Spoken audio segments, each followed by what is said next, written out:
Welcome back to the Castelnau Connect podcast. Today we're joined by Guy Stainthorpe, co-founder of Corgi Model Club, which he launched in 2021. 2 years later, the business was acquired by Hornby Hobbies, a Castelnau portfolio company. Guy brings a wealth of experience across e-commerce, marketing, innovation, strategy, and of course entrepreneurship. Guy, welcome. Thank you very much. Thank you for having me. How's things? Very well. I'm very well. Good. Yes. We'd be delighted to kind of hear a bit about your career pre-Corgi Model Club, how that came about, and all of that good stuff. Sure. Okay, so I think what you have to do is you probably have to cut me in half. Okay. Because half of me is on the sort of creative side, and the other half is data driven. And my background is very much in direct marketing. And in the direct to consumer discipline, really having both hemispheres is quite useful. So you've got to be quite good with numbers because it's all about accountability. But on the other hand, you need to have a good creative eye, and you need to have a view and a thought for what the customer proposition is going to look like and how it's going to be perceived by people. So my background working initially really for going back like 30 odd years to Bertelsmann, which was a big consumer marketing business. They had lots of book clubs, and it was a real machine. And they had a lot of a big marketing team, big creative team, and a big data team. And I think it was a really good grounding in direct to consumer marketing. It gave me a really good insight into how not just to develop propositions and offers at work, but also the engine room of a business and actually how to then transmit offers into profit. And they were a fantastic business. Where were they based? They were in Newman Street in London, actually. Yeah, and they had the book club business, which was initially with Bertelsmann was a joint venture with W.H. Smiths, would you believe? Wow. Who've been in the news recently. But Smiths were the book side, they were the product guys, and Bertelsmann were the sort of the marketing engineers. So between the two of them, they came up with a really strong business. And I was there for a good, sort of on and off for a good 10 years. Nice.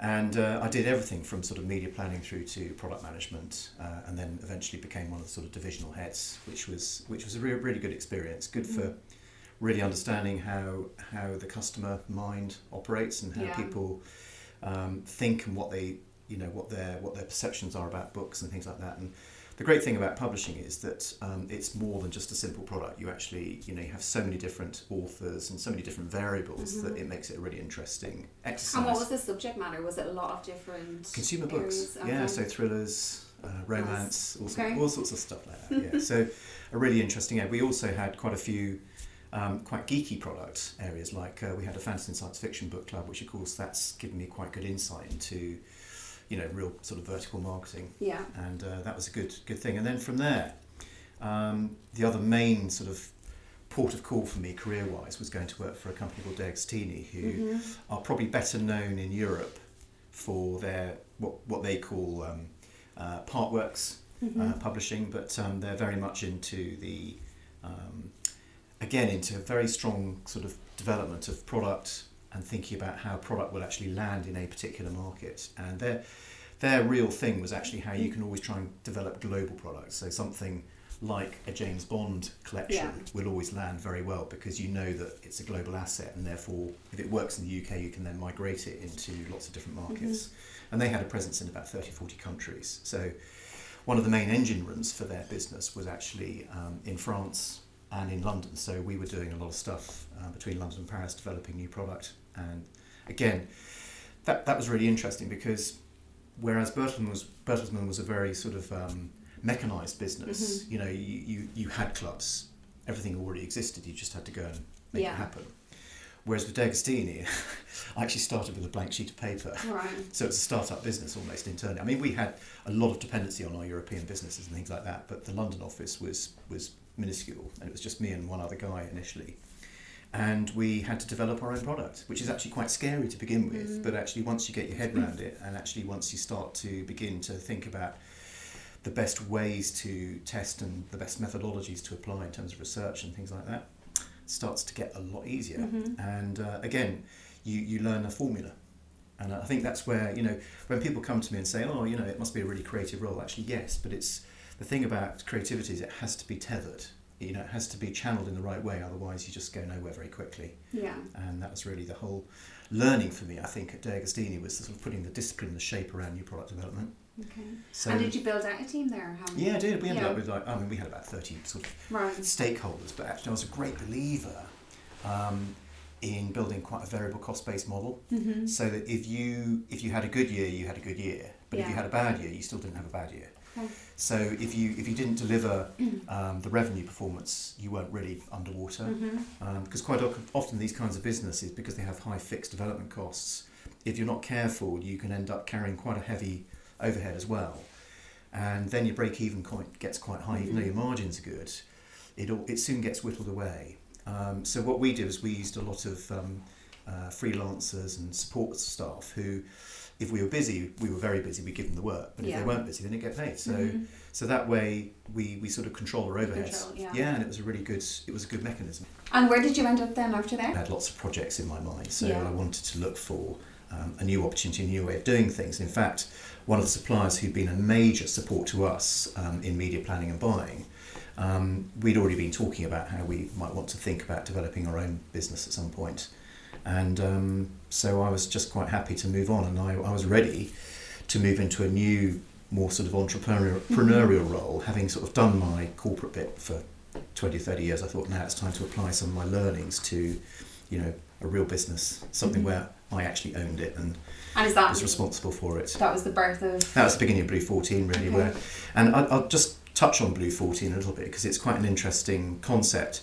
The reason why it's called Blue 14 is because when I was talking to my partner, Jim Lucock, he was in the process of exiting. He'd sold his media agency, and he was looking for investment opportunities, and he thought he and I could sort of do some stuff in the direct-to-consumer space. And what we were looking for was ideas and concepts where you could develop things that were in accordance with what he called the Blue Ocean Strategy, which is a quite famous book. It's sort of Harvard Business story. But in Blue 14, it was a lot of it was about community engagement with the companies. Yeah, very much so. And I think that was one of the things he wanted to try and sort of add some soft and fluffy bits around his kind of core proposition. So he bought an office building down in Brighton. He's got one in London as well. And I think what he really envisaged was creating a kind of a direct-to-consumer community where people would share and talk to each other. Yeah, and it kind of works, and he does Founders Days and he does lots of stuff like that. So to be part of that was really, to be part of a community, even though I was kind of a sort of a lone shark initially, was actually quite encouraging and quite nice. And we'd worked together for a long time before, it had been a client-supplier relationship before, and now this time it was a sort of boss stroke co-investor. And I felt really comfortable with that, because we weren't friends before we started doing business together, so we became quite good friends while we were doing business, and I think that's continued. So the collaboration was always based on a very sound commercial footing. I think we both understood each other, and he knew that I was fairly sound commercially because he'd been my supplier, and I was therefore moderately trustworthy. So I think that was the foundation of it all. And we looked at 2 or 3 business opportunities, but the one that really came good for us, I think, was the Corgi Model Club.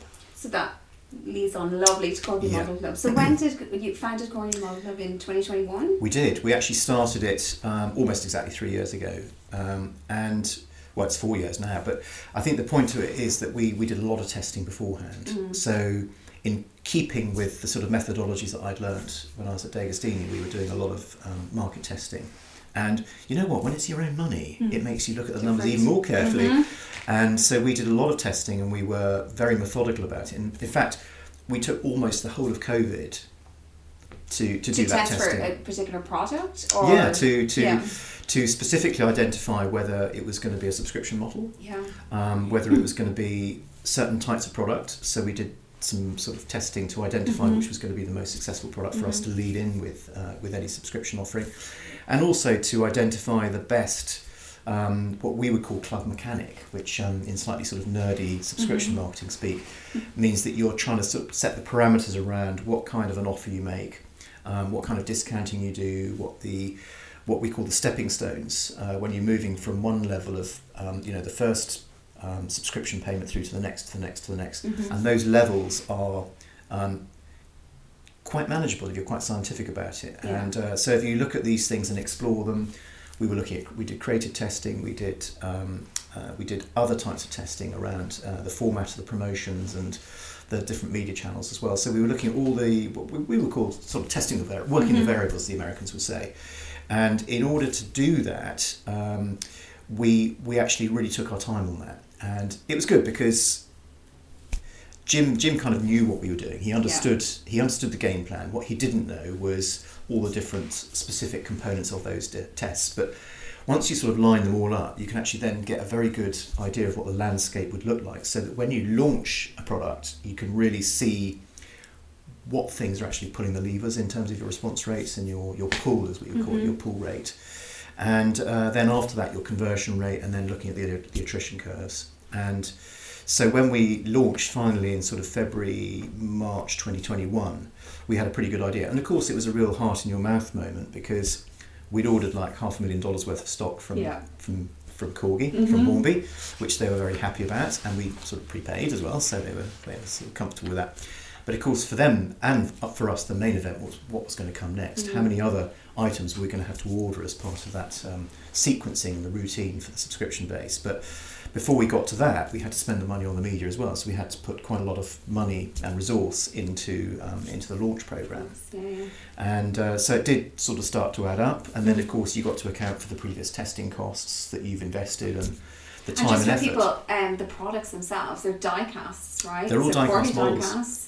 You also got publications and magazines. That's right. So, well, actually, let's just take it back a step, because coming back to the Blue Ocean topic, interestingly enough, we thought that Corgi wasn't an inventory opportunity in the normal sense. It was a legacy brand that had been forgotten about. So the Corgi trading activity that you see today as part of Hornby is very much more sort of contemporary, but the old stuff had been left behind. They sort of moved on. And in retail terms, that was probably absolutely the right thing to do. But in terms of sort of identifying a market and a segment for you to sort of go mining into, it was a miss. Because in fact, we saw that there was an enormous amount of sort of goodwill towards these sort of legacy products. So in that sense, it was a classic Blue Ocean opportunity, because it was intellectual property. Inventory in that sense, something had been just left behind and forgotten about, and all we had to do is kind of update it and repurpose it. And of course, in the last few years, there's been a lot of interest and a lot of focus around retro. And it's a real retro brand, you know. And some of the stuff that we're doing now, I think, will probably reinforce that when people see it in a few months or the coming years, they'll go, wow, that's fun. That's cool. But you know, what we started off with was actually quite a cautious, quite a conservative approach, and we knew that there was some products in there, like the Batmobile, which would actually take quite a long time for Hornby and us to convince the asset owners that it's okay, it's not going to conflict with your more updated versions of the Batman and the Batmobile assets. So it took time to convince them to come on board. So actually what we launched with was quite a vanilla offering, funnily enough. Vanilla being the operative word, because in fact our introductory offer was the ice cream van. Oh really? That's correct. But you know what? It tested extremely well. And we were very comfortable with that as an offering. And in terms of the testing, how many people do you go out? Like, how does that work? Well, without giving any sort of trade secrets away, but the sampling exercise, as long as you have a statistically valid cell, and I'm sure that when people look at television advertising, they go, 200 responders or 150 responders have said yes to this product. Actually, that's almost enough. Right. So when you're looking at things like what we call in that sort of nerdy sphere of sort of direct marketing, when we call it, a good statistical confidence interval. Actually, you really only need a couple of hundred orders to give you a really good set of numbers and some sense of predictability, which is what you're looking for. And so when you've got a confidence interval that is dealing with that level of that sort of metric, you're very comfortable with it. So you'll be on a sort of an 85 to 90% confidence. And for us, that's enough, along with our sort of business instincts, to sort of make a judgment about moving ahead on something. And what was the kind of the range of customers buying these? Quite narrow, actually. Really? Yeah, because it's all men, nearly all sort of 45 to 50 plus, going up. I mean, the classic baby boomers, really. So 45, 50 up to 75, and always interested in sort of collecting. And we know that from our own research, subsequent to the sale of the business, that about 60% of men are technically collectors. Yeah. Yeah, Mm-hmm. and therefore it's actually quite a big segment, but quite narrow as well, because you've got to then scope in people's interest, their aptitude for taking out a subscription, and also then your media exposure. There's only so much money you've got to spend on media, and therefore you've got to sort of make a good hit. But we were very comfortable with the initial uptake of about 30,000 units. That was a good start for us. And interesting, and I think it's good to let's be honest about these things. Nothing ever goes perfectly according to plan. Mm-hmm. And we actually found that our conversion rate was a bit lower than we really wanted it to be. And so we were coming in at something like sort of 17 to 20, basically a sub 20% conversion rate from that first introductory offer through to the next shipment. And that was actually a little bit worrying for us. And so we had a bit of a rethink. And the thing is, it's like this: when it's your own money, you have to make some tough decisions. And we felt that we thought the proposition was very sound. We thought the business was good, in that the offer proposition was effective, but maybe the mechanic hadn't been quite right. And so we decided to change our approach from what we describe in the world of sort of e-commerce and stuff, from a two-stage offering to a one-stage. Right. And the two-stage offering is very simple. It's that you give people the opportunity to order something that is not necessarily a subscription offering. You're just trying to get something into their hands, and then you sell them a subscription after that. Yeah. Get them in. It's really a hand raiser as we describe it. And that hand raiser then gets lots of people in, and then hopefully if you get enough people then going, yeah, I love this product and I love what you're doing. Yeah, why wouldn't I become a subscriber? Exactly. And what you inevitably try and do is tip loads of incentives in there, because the whole thing is about breaking down barriers. You're trying to break down resistance barriers to purchase. And so that's what conversion marketing is all about. And we found that our conversion wasn't really getting enough traction. So we adopted a different mechanism, which is a much more familiar approach that you see in e-commerce these days, where we switched to one stage, where we moved away from the sort of traditional, slightly sort of cloak and dagger, slightly kind of, we're a subscription, but we're not a subscription type offering. And I think people are familiar with that kind of sort of what we call negative option marketing. It is quite a negative approach. And we moved towards a much more open approach where, because of the nature of our platform, which is a Shopify-based system, it enabled us to actually give people a much more flexible membership package. And we thought, do you know what, let's just take a risk. Let's see what happens if we just say to the customer, we are a subscription. Here's the offer. You start your subscription, but do you know what? You can then stop it whenever you like. You can skip, pause, cancel. You're in control. Your flexibility. Yeah. Do you know what? We found that really made a big difference. And so the uptake from there was much better. And what we call the back end, so the conversion rates then started to produce a much better performance for us. And do you know what? We just took off after that. Brilliant. That was the win. So what started out with a lot of promise, we got 30,000 subs. So to answer your question, we then ended up with less than sort of 7,000 or 8,000. It wasn't really quite right for us. We weren't very happy with it in relation to the scale of investment that we'd made. And we then switched our approach, and we found that really delivered for us. And what it gave us was this enduring membership cycle. And we've got about 2,500 customers embedded in our sort of membership base, which is about 10,000 strong now. And in there, there's a cohort of about 2,500, 3,000 customers who will they're phenomenal. I mean, we love them and they love us. Yeah, and they're great customers. They're good to us. They've had to put up with a lot over the years in terms of price rises, inflation. We've tried very hard to protect our customers, and I think they've rewarded us handsomely. And we are really privileged to be running a club like that, where we almost feel like we run it for you because we're the same as you. We're enthusiasts as well. So I think there's a lot of integrity there. And when we sold the business, I was quite worried. I was thinking, they're going to be worried that we're moving to a big corporate and all this kind of stuff. And actually, do you know what? A lot of them just came out on the Facebook channel. We've got a lot of loyal customers there. Brilliant. They just said, fantastic news, well done, guys. And it's like, great, this is going to be all right. And I think, the club since then has actually gone from strength to strength. And it's the thing that's really driven the performance of the business is the loyalty of the customers.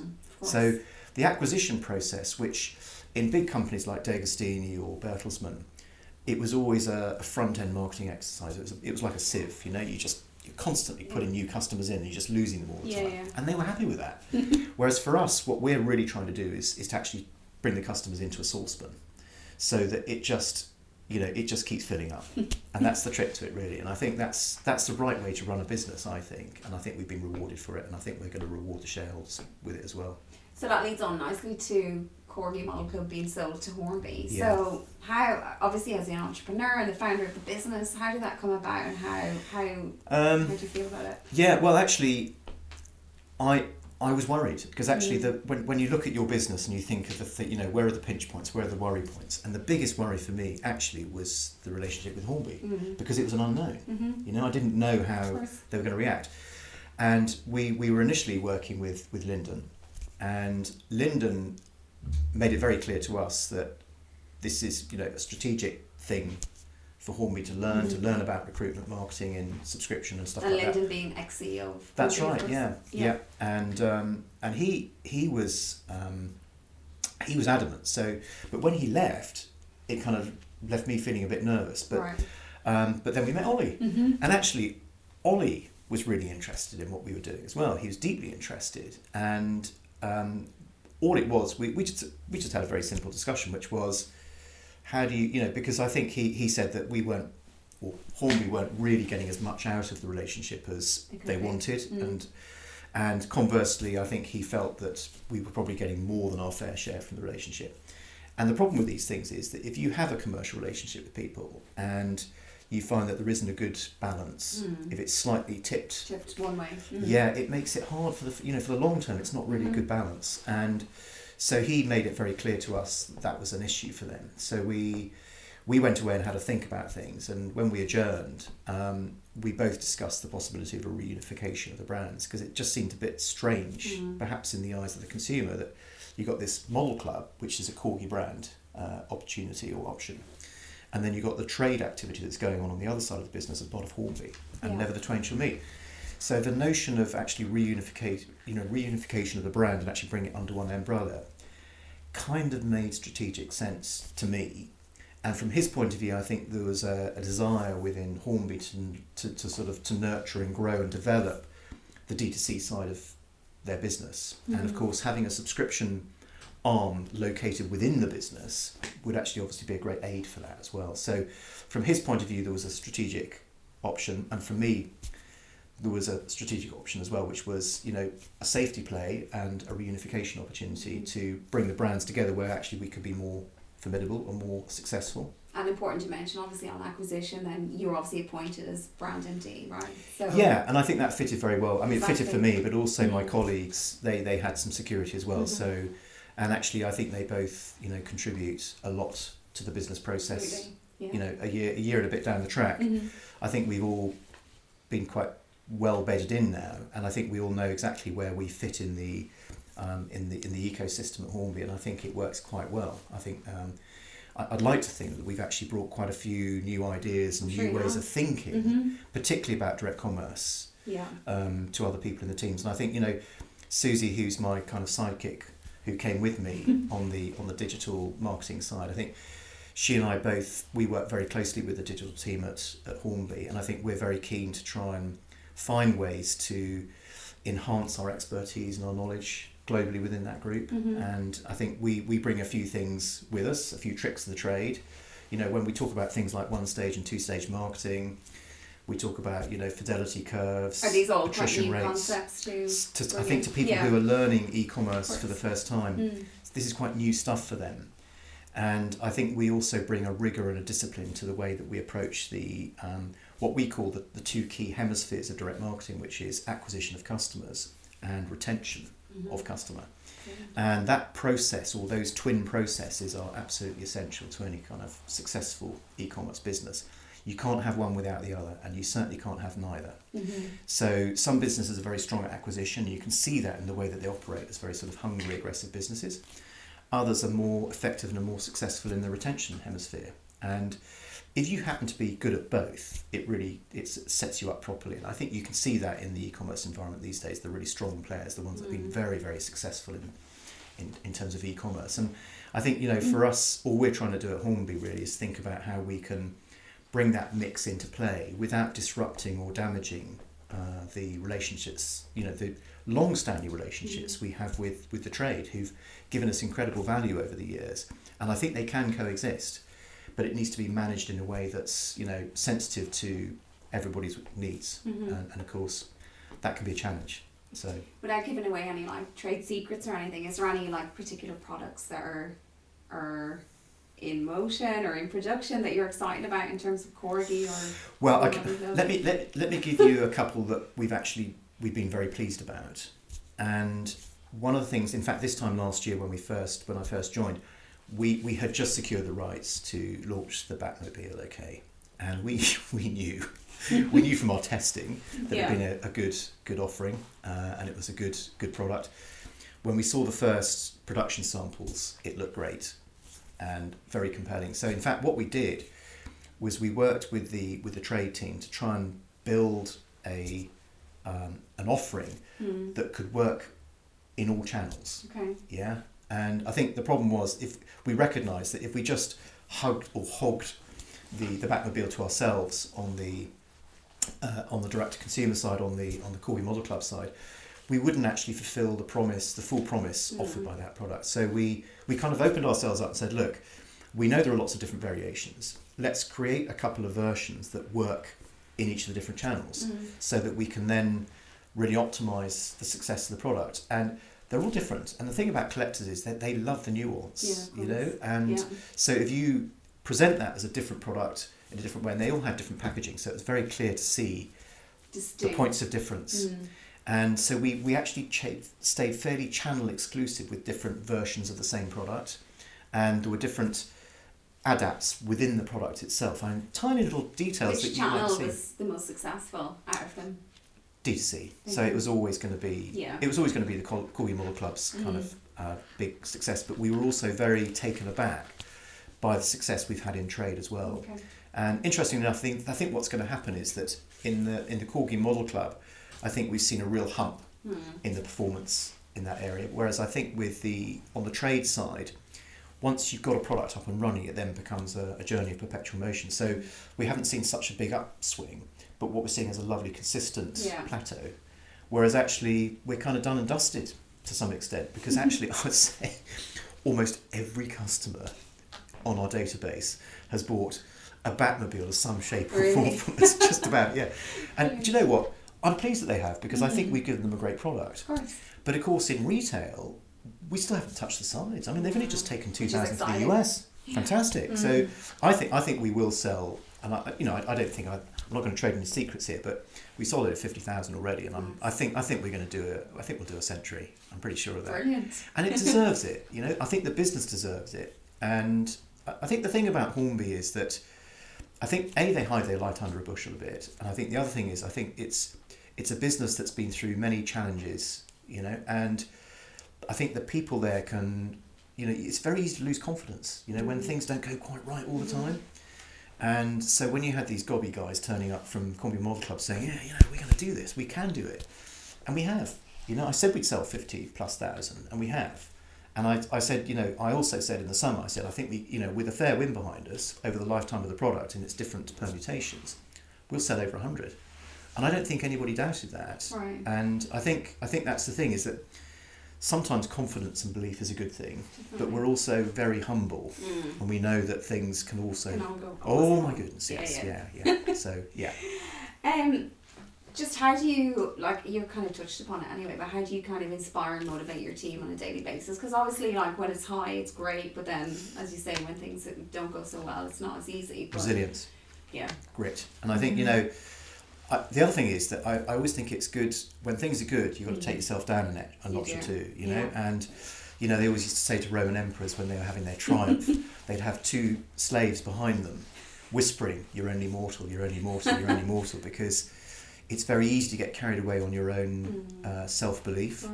But the funny thing is, when the chips are down, that self-belief is really important, because people then rally around you, because they can see that you obviously believe in something, and therefore maybe they should believe in it as well. So I think you've got to kind of flatten the curve, a bit in terms of your management approach. Yeah. So when things are looking good, it's really important not to be arrogant, to have some humility, because you know that it can so easily go wrong very quickly. So I'm always saying to people, yeah, it's good now, but watch out. You know, we've got to be careful about the future. We have to future-proof the business. We can't just sit on our laurels, because that's what went wrong before. And then likewise, when things don't quite work out, you say, right, we're just going to stick in there. We'll just keep fighting. You know? Do you have any advice or anything to give to kind of a young entrepreneur just starting out? Yeah, loads. But I think the other thing is think very carefully about what you're doing and why you're doing it, because I think it has to come from within. And I think all the best entrepreneurs, and I'm not a great entrepreneur, let's just be very, very clear on this, all right? So Jim, my business partner, I would say he's a natural entrepreneur. And it's all come from within. And for me, self-belief. Yeah, and I think from somebody like me, it's actually more it's been more environmental from the outside. So I would classify myself more as a kind of probably as an intrapreneur rather than entrepreneur. Like you that. know, yes, and I think I'm not a natural, because I would have done it much earlier in my life. And I think, frankly, the best thing I can advise to a young person is probably, do it while you're young. Get those learnings in, because let's be honest, only about a third of businesses succeed. Exactly. So, but don't give up, because eventually you'll find a route that will give you what you crave. But I think with that in mind as well, you need to be very data driven. You know, just to go out there with an idea just seems very risky to me. And actually, if you can find a way to develop a product where you've actually got some data to support your case, I think that's a very important thing, not just for you, for your own sort of safeguards, but also when you've got other investors around you. You know, with the best will in the world, sometimes things don't work out. But if everybody's done their due diligence, you know, it kind of makes you think, okay, if it doesn't work, it doesn't work. That's life. Yeah. But if you've lined up your ducks, if you've done your testing, if you looked at your methodology, looked at your approach, and you've been, you know, you've gone through the phases, then I think then that's a case where you say, okay, look, if it doesn't work, it doesn't work. It's just bad luck. But if it does work, you know that you've put some really good, solid foundations for success in place. Yeah. Where do you see Corgi Model Club in 10 to 20 years' time? Growing. You know, and I think what we've got, we're currently looking at some interesting opportunities to try and expand and grow the business. And I think for us, we're always thinking about what we describe as cohort management. So, you know, who are the customers in our sort of right in our sights at the moment? Who are we really serving in the best possible way that we can? And what can we do to try and appeal to a slightly broader audience all the time without necessarily losing the flavour of what we're trying to do? And the great thing about Corgi Model Club per se is that there's a vast inventory there. I mean, they did something like 8,000 models over the space of about 40 or 50 years, and there are books written about it, and it's incredible. And I think when you start sort of digging into the archive and you recognise actually and see how much is there, you think, well, for us just to carve out, you know, a fraction of that would be a big success. And that's really what we're focused on, is we're always looking at how we can try and marry up product to customer segment. And that's not just in the sense that we see it from a sort of UK perspective, but we're thinking globally. You know, we're always trying to think, okay, can we take this template and copy paste into other markets? And I think that's where we've been quite successful recently, is beginning to sort of evolve and develop an international model that we think can work and sustain itself. So, you know, once we reach a plateau perhaps in the UK, we can then spread into other areas and other territories. I think is a good thing for the business. It's exciting. Yeah, it is exciting, yeah. And of course, new products, well, there's always stuff coming through. So Sure. We're constantly looking at ways in which we can bring old stuff out. There is a negative there, which is that it's finite. You know, it's 8,000. That's all we can ever do. So we have to be very mindful of how we can then keep that regeneration process going. So it's always a balance between customer growth and product growth, you know, getting those sort of balances right. But I think there's going to be plenty for quite a few years yet. Watch the space. Yeah, exactly. Yeah. Great. Guy, thank you so much. Not at all. That's excellent. Thank you. Great to hear about all of that. Thank you. Thank you. Thanks.